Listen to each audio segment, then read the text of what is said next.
Hi friends, welcome back.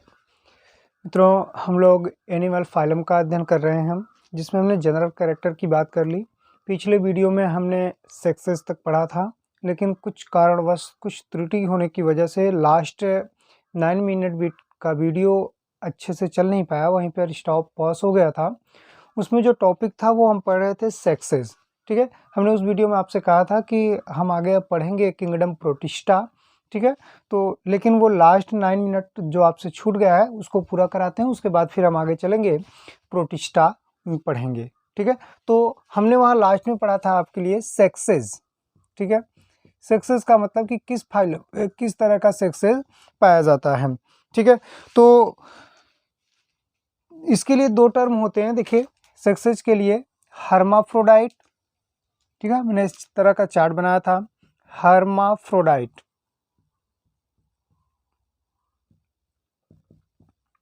Hermaphrodite, या इसी को आप बाइसेक्सुअल भी कह सकते हैं। ठीक है, या इसी को आप मोनोसियस के नाम से भी जानते हैं। ठीक है, और दूसरा क्या है आपका यूनिसेक्सुअल और डायोसियस। ठीक है, यहाँ आपको कंफ्यूज नहीं होना है। मोनो का मतलब एक होता है, लेकिन यहाँ ये टर्म थोड़ा सा उल्टा, मोनोसियस। मोनोसियस का मतलब हमेशा बाइसेक्सुअल के लिए यूज किया जाएगा। ठीक है, जब male and female sex organ एक ही इंडिविजुअल में पाया जाए तो उसे हम क्या कहेंगे, हर्माफ्रोडाइट, बाइसेक्सुअल या मोनोसियस। क्लियर है? जब तो हम यहाँ कहेंगे when male and female sex organ present in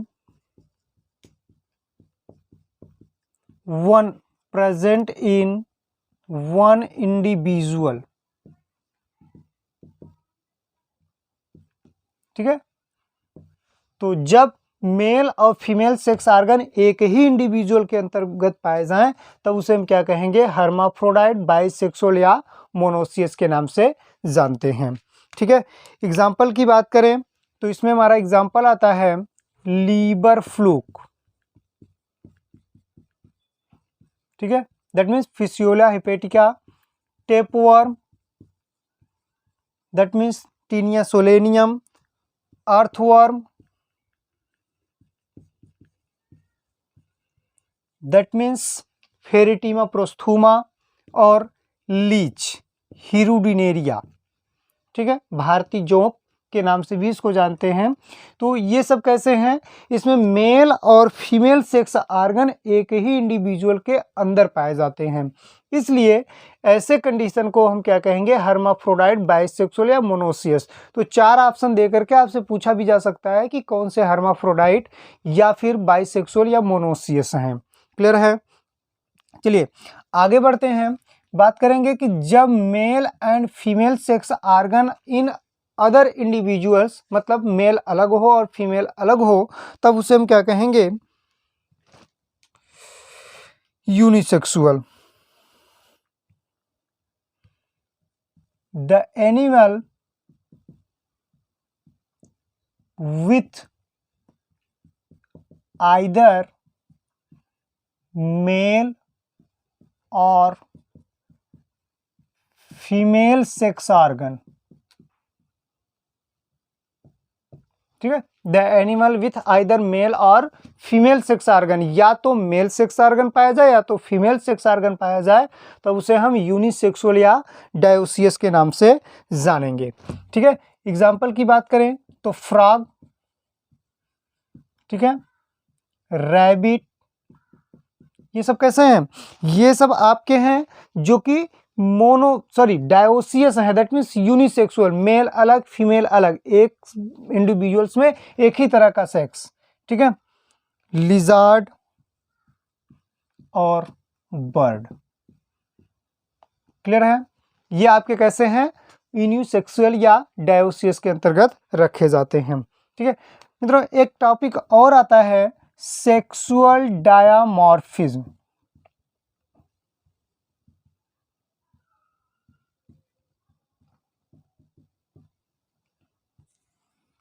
sexual डायामॉर्फिज्म, ठीक है। सेक्सुअल डायामॉर्फिज्म का मतलब है कि जब मेल और फीमेल को एक्सटर्नली बाहर से ही देख करके आप पहचान सकें कि ये मेल है और ये फीमेल है, तो ऐसे कैरेक्टर को हम क्या कहेंगे, सेक्सुअल डायामॉर्फिज्म या लैंगिक द्विरूपता, ठीक है। व्हेन मेल एंड फीमेल, तो कह सकते हैं कि when male and female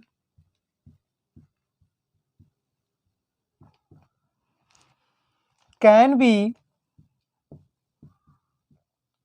distinguished externally,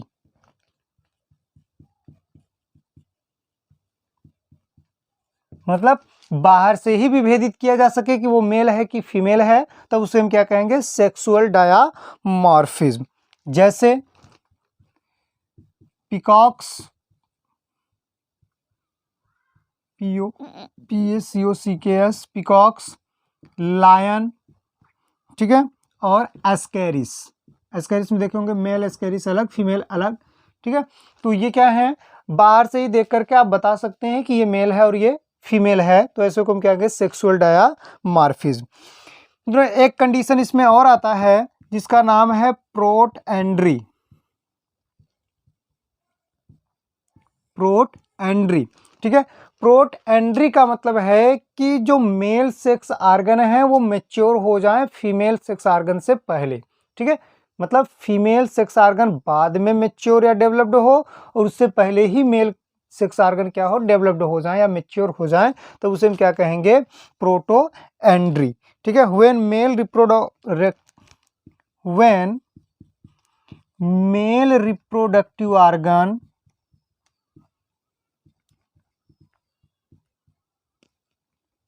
mature earlier than female, जब मेल से पहले ही फीमेल क्या हो, मेच्योर हो जाए, तब उसे हम क्या कहेंगे, प्रोटएंड्री। एग्जाम्पल की बात करें तो अर्थवर्म। अर्थवर्म में मित्रों फेरिटिमा प्रोस्थुमा, इसमें आपके क्या होते हैं, जो मेल सेक्स आर्गन होते हैं फीमेल सेक्स आर्गन के पहले ही डेवलप्ड हो जाते हैं। क्लियर है। एक कंडीशन होता है प्रोटगाइनी, तो जैसे उसमें था कि प्रोटएंड्री एंड्रो मेल वाला, और इसमें प्रोटगाइनी, तो कह सकते हैं व्हेन फीमेल रिप्रोडक्टिव आर्गन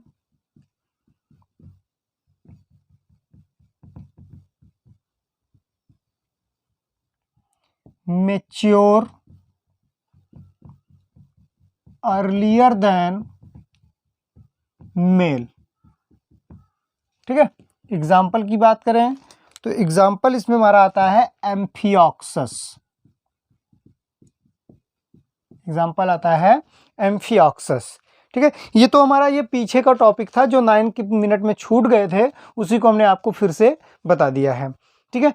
इतने का आप स्क्रीनशॉट ले लीजिए। आगे हम आज से शुरू करते हैं किंगडम प्रोटिस्टा, जिसमें हम फाइलम प्रोटोजोआ को पढ़ेंगे, ठीक है। तो स्क्रीनशॉट लीजिए, आगे चलते हैं।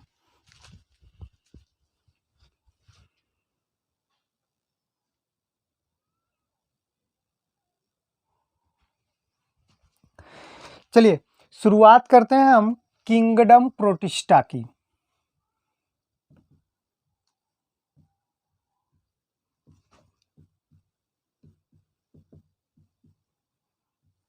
ठीक है, इससे पहले एक किंगडम होता है मोनेरा। मोनेरा में हम पढ़ते हैं प्रोकैरियोटिक यूकैरियोटिक, ठीक है। प्रोकैरियोटिक यूनिसेलुलर ऑर्गेनिज्म को हम किसके अंतर्गत पढ़ेंगे, मोनेरा के अंतर्गत। यहाँ यूकैरियोटिक, ठीक है, और यूनिसेलुलर ऑर्गेनिज्म को हम पढ़ेंगे प्रोटिस्टा के अंतर्गत। क्लियर है। दोनों में मेन अंतर यह है, मोनेरा में prokaryotic unicellular, protista eukaryotic unicellular. Clear है। चलिए यहां अगर हम बात करें टर्म किसने दिया, तो टर्म अर्नेस्ट हैकेल। ठीक है, प्रोटिस्टा शब्द किसने दिया? अर्नेस्ट हैकेल ने। और दूसरा हमने बताया कि प्रोटिस्टा में क्या है? सभी यूकैरियोटिक और यूनिसेलुलर ऑर्गेनिज्म का अध्ययन किया जाता है। ठीक है, क्लियर? तो ये तो है प्रोटिस्टा। अब प्रोटिस्टा के अंतर्गत हमको पढ़ना है फाइलम प्रोटोजोआ। फाइलम प्रोटोजोआ, देखिए ये लैटिन शब्द बना है प्रोटोस विच मीन्स फर्स्ट और zoon which means animal, that means first animal. ठीक है, तो फर्स्ट एनिमल ना, तो फर्स्ट एनिमल जो हैं वो आपके किसके अंतर्गत रखे गए हैं? प्रोटोजोआ के अंतर्गत। क्लियर है? चलिए, पीछे हमने आपको बताया था कि सबसे बड़ा फाइलम जो है वो आर्थ्रोपोडा है, दूसरा सबसे बड़ा आपका मोलस्का है, और तीसरा सबसे बड़ा जो फाइलम है वो क्या है? प्रोटोजोआ। तो कह सकते हैं थर्ड लार्जेस्ट फाइलम। ठीक है, थर्ड लार्जेस्ट फाइलम कौन है? प्रोटोजोआ। अब फर्स्ट की बात करें तो first largest phylum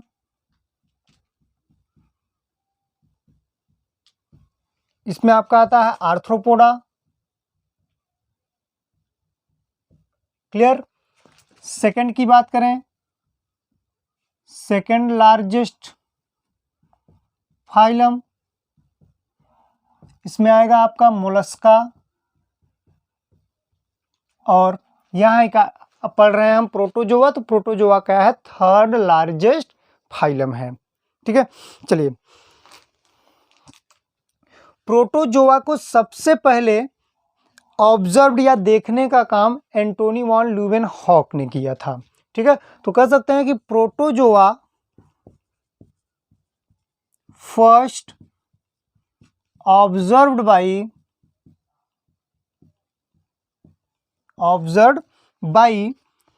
Leeuwenhoek.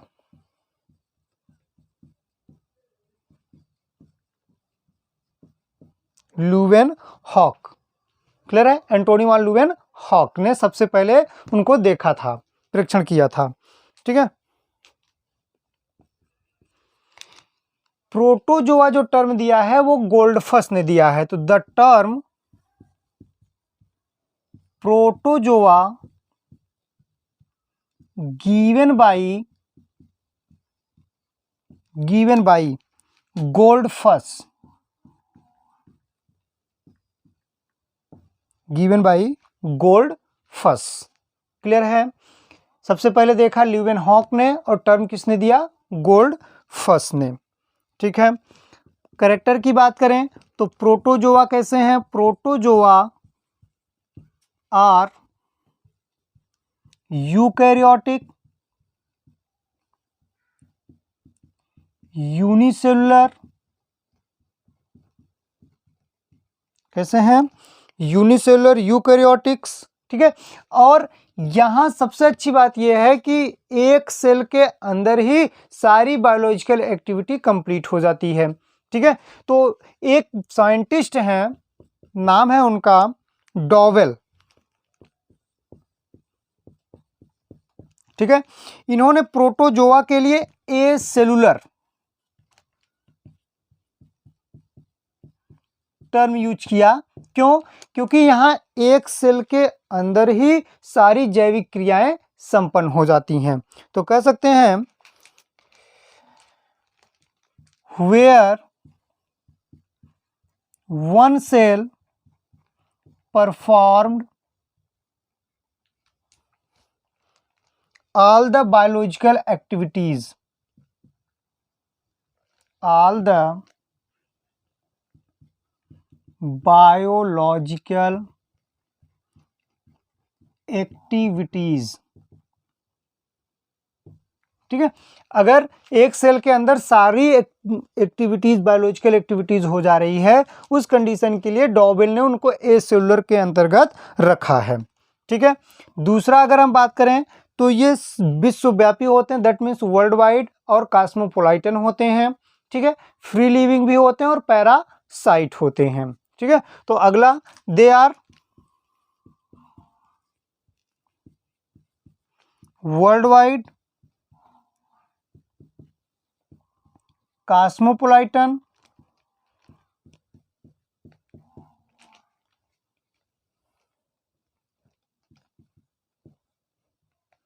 Microscopic,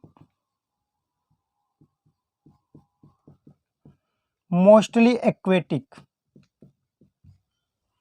mostly aquatic होते हैं। क्लियर है। कॉस्मोपोलाइटन सर्वव्यापी, माइक्रोस्कोपिक सूक्ष्मदर्शी और मोस्टली एक्वेटिक होते हैं, दैट मीन्स कि जल में पाए जाते हैं। क्लियर है।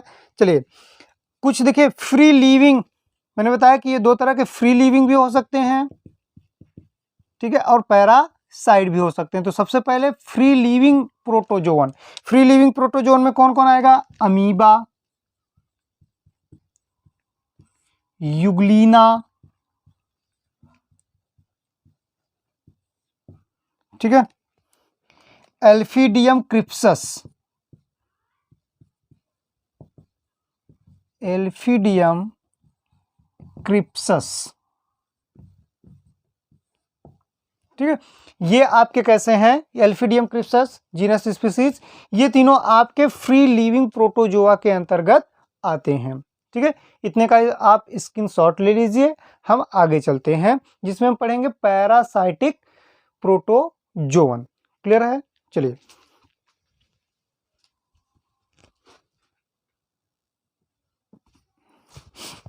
चलिए मित्रों, बात करते हैं हम पैरासाइटिक प्रोटोजोवन की।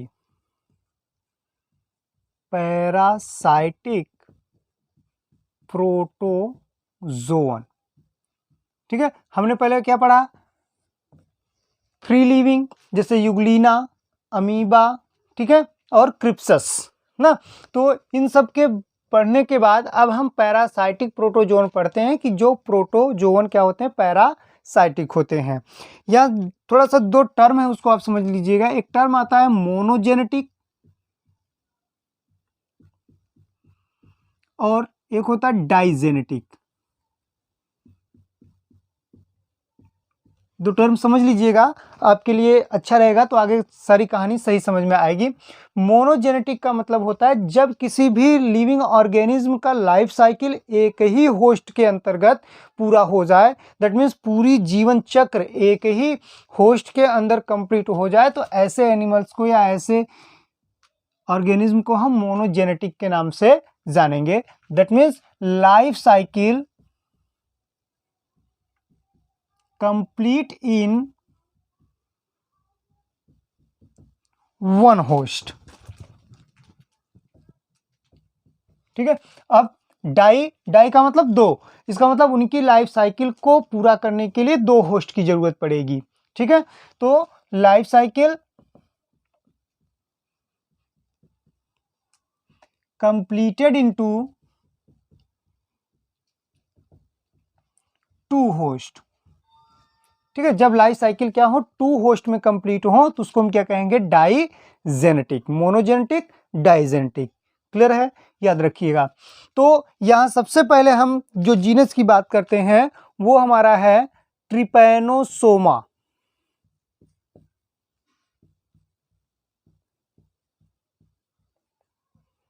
ट्रिपैनोसोमा, ठीक है। ट्रिपैनोसोमा आप जानते हैं, इसके कारण अफ्रीकी निद्रा रोग होता है ना। तो ये कैसा है? ये आपके डायाजेनेटिक होते हैं।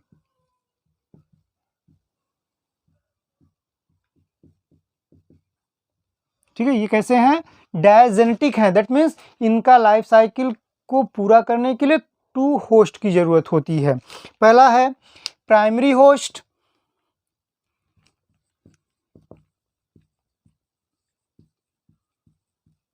या इसी को हम प्रिंसिपल होस्ट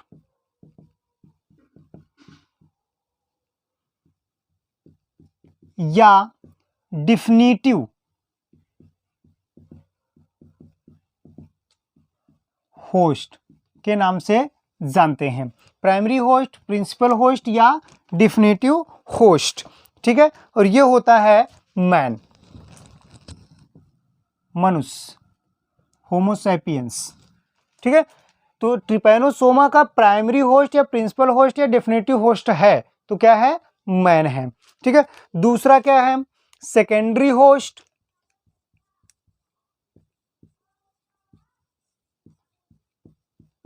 या इंटरमीडिएट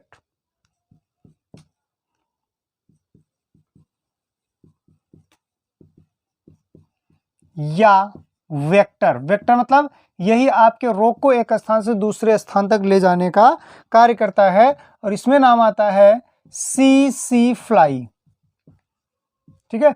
अगर साइंटिफिक नाम की बात करें तो ग्लोसिना पल्पेलिस,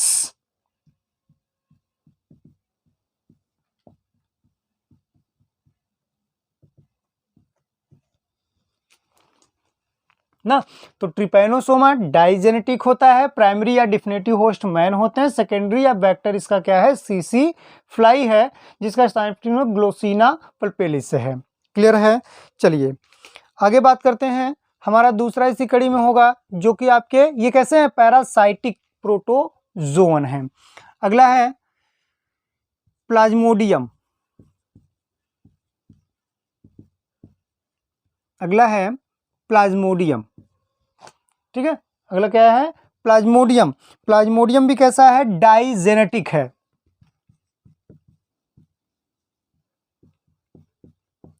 प्लाज्मोडियम भी कैसा है, डाइजेनेटिक है। दैट मीन्स इसका भी लाइफ साइकिल कंप्लीट होने के लिए 2 होस्ट की जरूरत होगी, ठीक है। क्लियर। तो पहला primary host,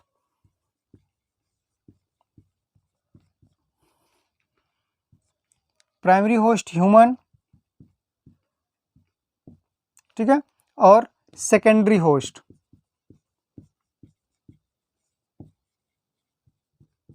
secondary host female Anopheles mosquito,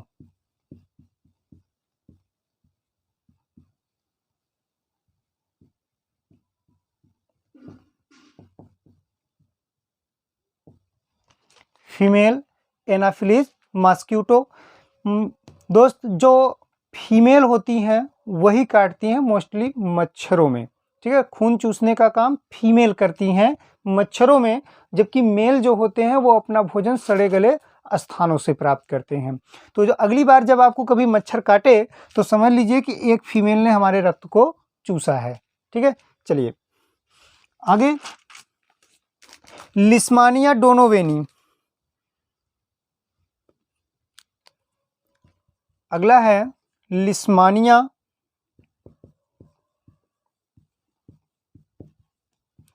डोनोवेनी,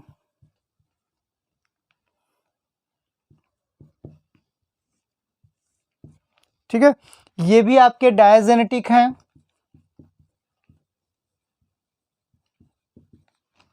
primary host की बात करें, समझ जाइएगा pH, that means primary host. Primary host आपका मैन, ठीक है। H secondary host, secondary host है आपका सैंड फ्लाई, ठीक है। फ्लीबोटोमस, फ्लीबोटोमस,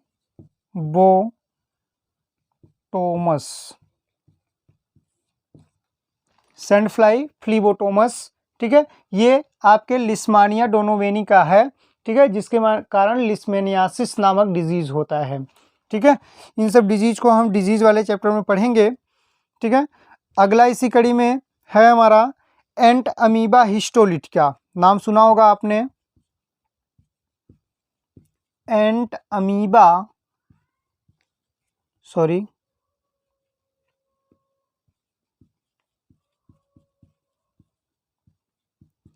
हिस्टोलिटिका, ठीक है।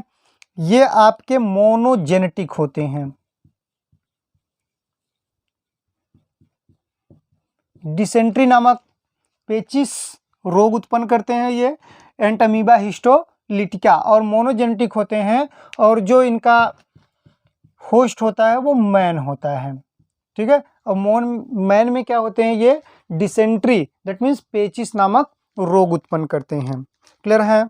चलिए एक और देख लीजिए, उसके बाद तब आगे बताते हैं आपको। मोनोसिस्टिस एगेलिस, मोनोसिस्टिस एगेलिस, ठीक है, ये इंडो पैरासाइट ऑफ अर्थवर्म होते हैं, इंडो पैरासाइट ऑफ अर्थवर्म, ठीक है, और कहाँ पाए जाते हैं, उनके सीलोम में और सेमिनल वेसिकल्स में।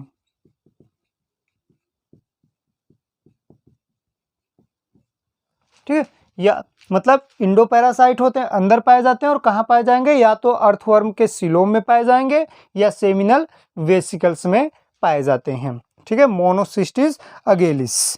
क्लियर है? इतने का स्क्रीनशॉट लीजिए, आगे चलते हैं।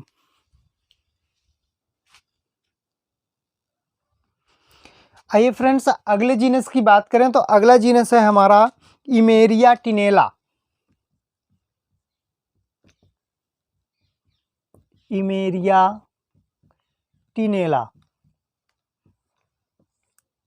ठीक है, ये मोनोजेनेटिक होते हैं,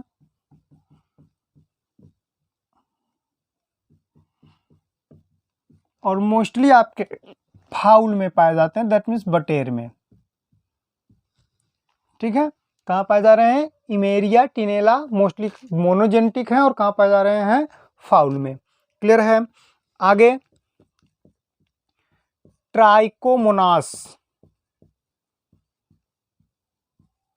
ये सब प्रोटोजोन है। ठीक है, नाम याद रखिएगा कहाँ पाए जाते हैं। ठीक है, ट्राइकोमोनास, ट्राइकोमोनास में अलग अलग स्पीसीज हैं जो अलग अलग स्थानों पर पाई जाती हैं। जैसे इसमें सबसे पहले हम बात करते हैं ट्राइकोमोनास टीनेक्स, ठीक है, जो कि ह्यूमन के माउथ में पाई जाता है,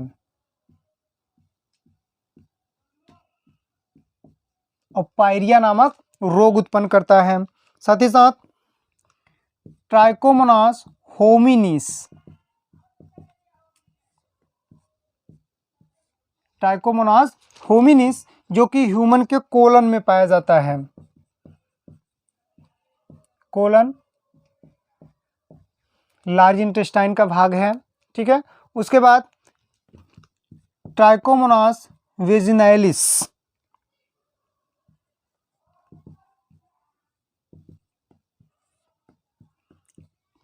ठीक है, ये ह्यूमन फीमेल वेजाइना में पाया जाता है।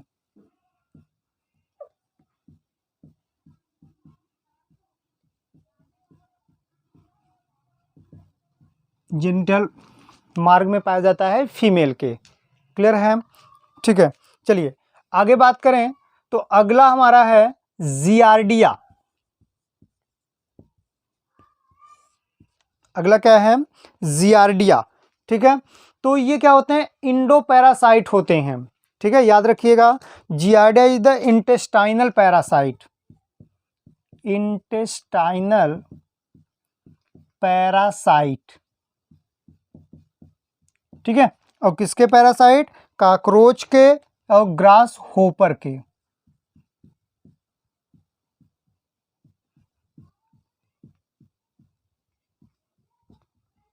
काकरोच और ग्रास हॉपर के।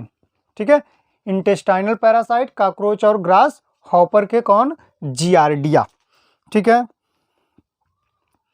अगला है ग्रिगेरिना। ठीक है,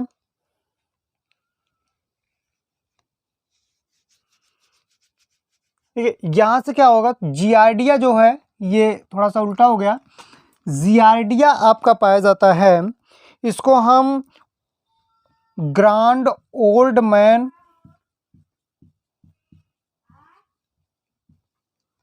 ऑफ द इंटेस्टाइन के नाम से भी जानते हैं। ठीक है,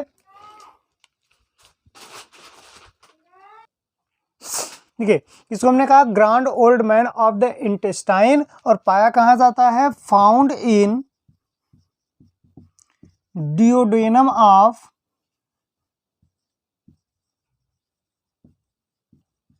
मैन, मैन के ग्रहणी में पाया जाता है। ठीक है, अब मैंने ये बताया इंटेस्टाइनल ग्रिगेराइना के बारे में बताया कि ये होते हैं intestinal parasite of cockroach and grass hopper. तो लिख लीजिए इसको आप कि इंटेस्टाइनल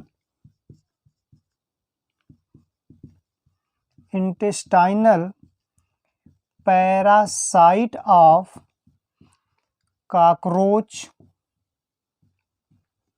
एंड ग्रास हॉपर।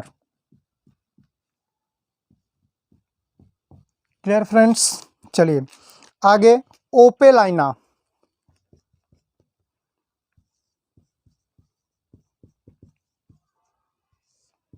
ओपेलाइना, ठीक है, इंडो पैरासाइट होते हैं ये भी, Indo parasite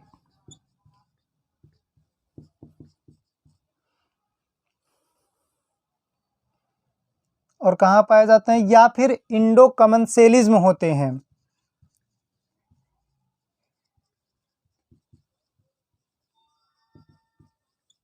of intestine of Anura, ठीक है, एन्यूरा के इंटेस्टाइन में पाए जाते हैं और इंडो पैरासाइट होते हैं। क्लियर है? ओपेलाइना रैंड्रम एक है, ओपेलाइना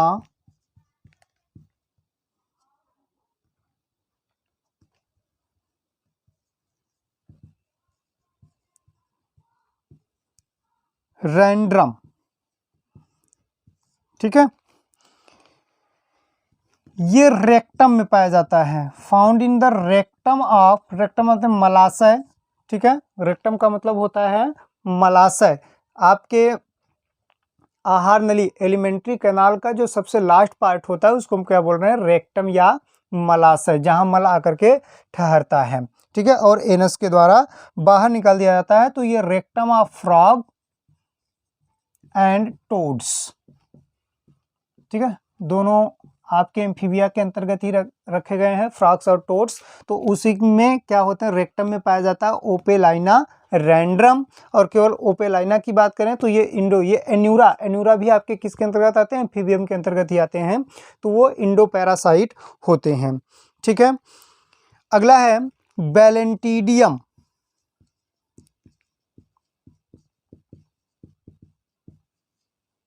बैलेंटीडियम, ठीक है,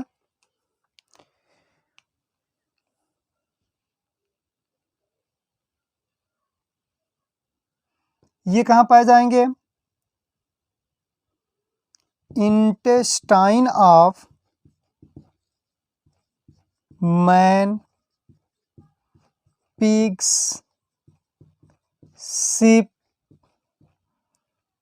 एंड गिन्नी पिग्स। गिन्नी मतलब जो सफेद वाला चूहा देखते हैं बड़ा सा आप, उसको हम क्या कहते हैं? गिन्नी। तो उसी में ये क्या होंगे? पाए जाएंगे। ठीक है, और ये सिलिएटेड कैसे होते हैं? सिलिएटेड प्रोटोजोअन होते हैं, सिलिएटेड प्रोटोजोअन। कौन? बैलेंटीडियम। ठीक है, और कहाँ पाए जाते हैं? इंटेस्टाइन ऑफ मैन, पिग, सीप and Ginni pigs. Ginni pigs मतलब सफेद वाला चूहा। क्लियर है ना? आगे अगर उसी कड़ी में बात करें तो निक्टोथेरस,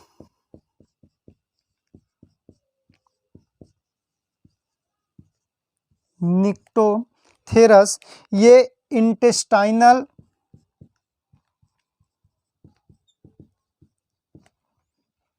इंडोकमेंसल होते हैं।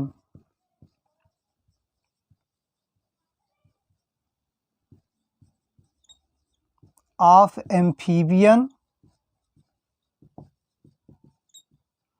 And some invertebrates.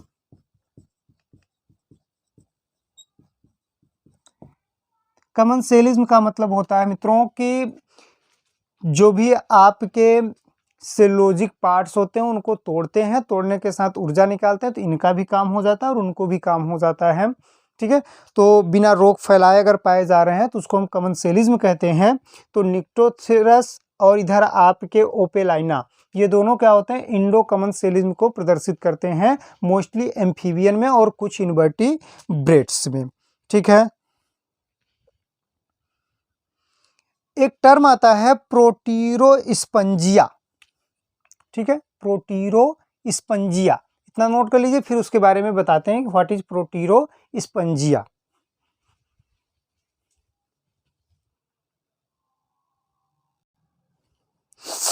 अगला एक है प्रोटोस्पंजिया।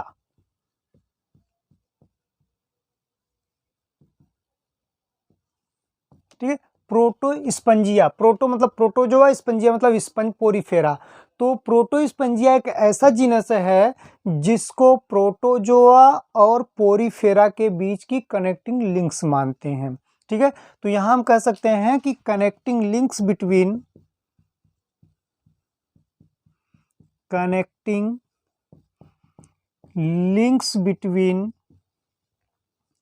Protozoa and Porifera.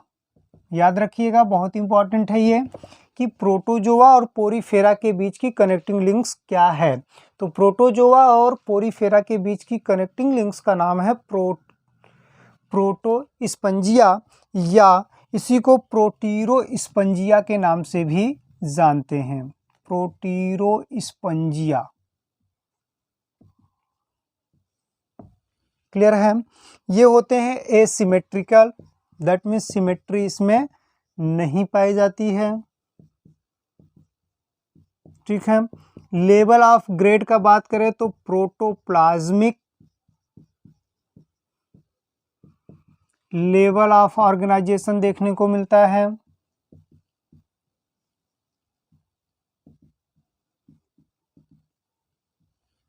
ठीक है, साथ ही साथ सिंगल सेल बॉडी जो होती है, ये सभी single cell body perform all essential and vital activities, essential and vital activities। ठीक है, जितनी भी जरूरी और मुख्य कार्य होते हैं सिंगल सेल में सारे काम होते हैं। ठीक है, इसीलिए इनको कहा गया सब cellular physiological division of labour, physiological division of labour. ठीक है, याद रखिएगा, सब cellular physiological division of labour कहाँ देखने को मिलता है, प्रोटीरोस्पंजिया में देखने को मिलता है। क्लियर है, चलिए एक टर्म है, अब तो हमारा ये जितने जीनस थे पैरासाइट वाले ये समाप्त हुए। एक टर्म आता है nuclear डायामॉर्फिज्म, nuclear डायामॉर्फिज्म।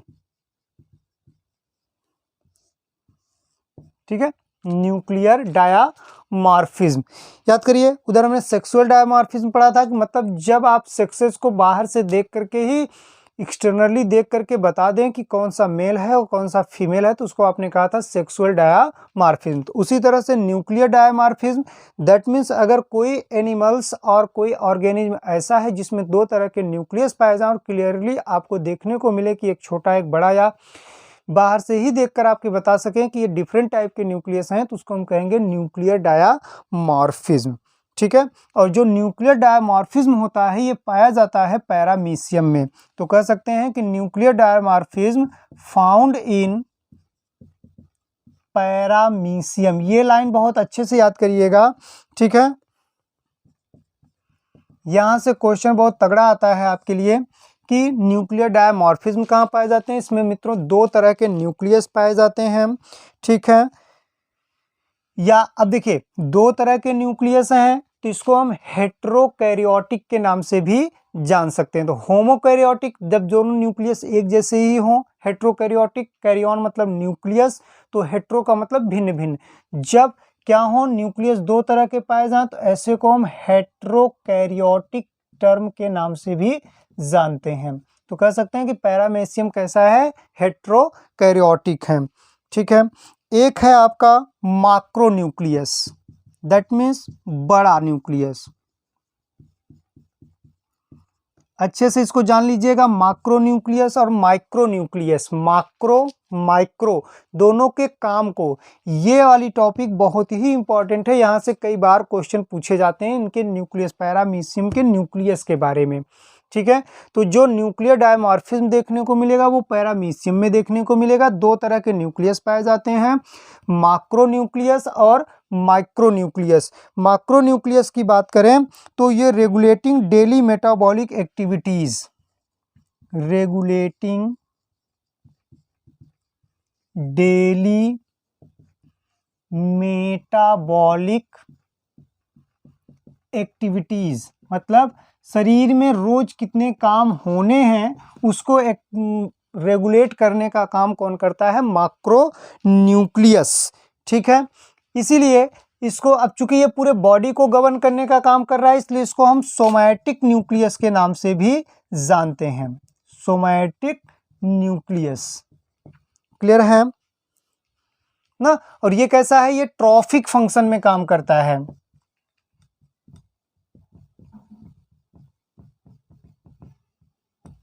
Clear, traffic function में ना। तो मतलब ट्रॉफिक मतलब पोषण, पोषण से संबंधित जो न्यूक्लियस है वो कौन सा काम करेगा, मैक्रोन्यूक्लियस। तो वो बॉडी में कितने फंक्शन हो रहे हैं, मोस्टली ट्रॉफिक फंक्शन में। सोमैटिक न्यूक्लियस इसलिए कि पूरे बॉडी, सोमा मीन्स बॉडी, तो पूरे बॉडी को ये गवर्न करने का काम कर रहा है, इसलिए क्या है आपका सोमैटिक न्यूक्लियस के अंतर्गत रखा जाता है। जबकि जो माइक्रोन्यूक्लियस होते हैं, माइक्रोन्यूक्लियस मतलब छोटा वाला न्यूक्लियस, वो मोस्टली क्या होते हैं, रिप्रोडक्शन से संबंध रखते हैं, रिप्रोडक्शन। याद रखिएगा, यहां से क्वेश्चन कई बार पूछा गया है कि पैरामीशियम में रिप्रोडक्शन से संबंध होता है, मैक्रोन्यूक्लियस का, माइक्रोन्यूक्लियस का, दोनों का, किसी का नहीं। तो किसका, माइक्रोन्यूक्लियस का संबंध होता है रिप्रोडक्शन से। और माइक्रोन्यूक्लियस जो होते हैं वो डिप्लॉयड होते हैं, ठीक है। साथ ही साथ genetic information contain generative nucleus, that means diploid होते हैं और जेनेटिक इंफॉर्मेशन रखते हैं, genetic information that means DNA, RNA,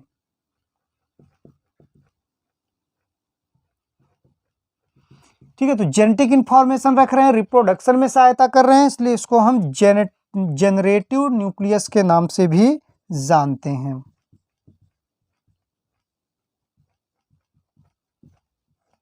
ठीक है। क्योंकि आगे चल करके रिप्रोडक्शन में भाग ले रहे हैं तो यही आगे चल करके क्या होंगे, नए एनिमल्स के फॉर्म में भी सहायता करेंगे, इसलिए इसको जनरेटिव न्यूक्लियस के नाम से भी जाना जाता है, ठीक है। तो न्यूक्लियर डायमॉर्फिज्म का मतलब कि जब दो तरह के न्यूक्लियस पाए जाएं किसी ऑर्गेनिज्म में तो वो क्या है, न्यूक्लियर डायमॉर्फिज्म है। तो यहाँ इसका एग्जाम्पल है पैरामीशियम। पैरामीशियम में दो तरह के न्यूक्लियस होते हैं, एक मैक्रोन्यूक्लियस, दूसरा माइक्रोन्यूक्लियस। माइक्रोन्यूक्लियस बॉडी के ऑल एक्टिविटीज को रेगुलेट करने का काम करता है, जबकि माइक्रोन्यूक्लियस रिप्रोडक्शन में हेल्प करते हैं। क्लियर है। आगे हमारा टॉपिक होगा न्यूट्रिशन, दैट मीन्स प्रोटोजोआ में किस तरह का न्यूट्रिशन पाया जाता है, इसकी चर्चा हम अगले वीडियो में करेंगे। आज का सेशन आपको कैसा लगा कमेंट बॉक्स में आप जरूर बताएं। जो टॉपिक आपको समझ में ना हो वो आप कमेंट करें, उसकी चर्चा अगले वीडियो में जरूर करेंगे, ठीक है। अच्छे से नोट्स बनाइए और पढ़ते रहिए। जो भी डाउट्स हों क्लियर करने के लिए आप कमेंट बॉक्स में आप मैसेज कर सकते हैं, ठीक है। आज के लिए इतना ही, धन्यवाद।